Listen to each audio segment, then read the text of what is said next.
What is happening with society, do you think, right now? I've been watching these videos of law enforcement arresting people who are clearly out of their mind with drugs or alcohol, doing bizarre things in public. People on airplanes saying the most bizarre things. And there was a study that was done, in fact, in 2006, that had said, I think that the WHO did it.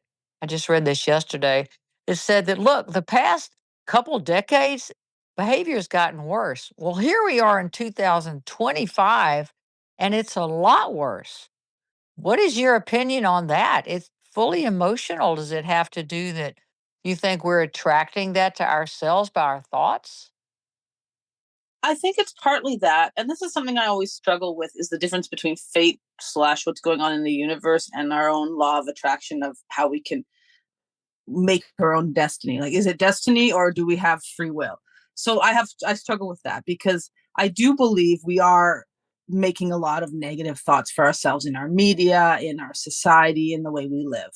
But I also always wonder if it's the energy of the universe. Well, being a rampant abstract idealist and the queen of excess, I would say it's both. Why not? What if it's both? And Right. what if we're just attending to one at a time, saying, "Well, I probably did that myself." And the next week, our astrologer Sue Schofield looks at it and she says, "Oh no, no, no! Here you have Uranus who's having a conversation with Pluto, and you were destined just to blow your lid in some way." So I think it's both, and I think we look for power and we look for ways to control, as we should many times. But the idea of what we attract to ourselves being out of our control is kind of scary.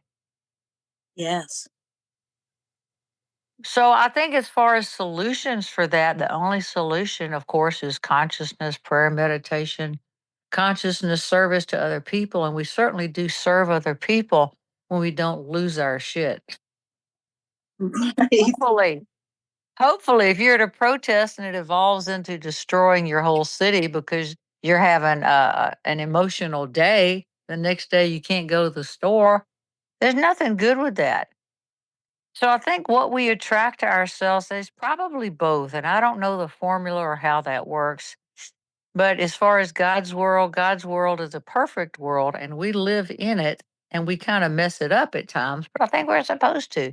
We're experimenting with our life, we're experimenting with relationships, we're experimenting with if I think this and do that, what will happen?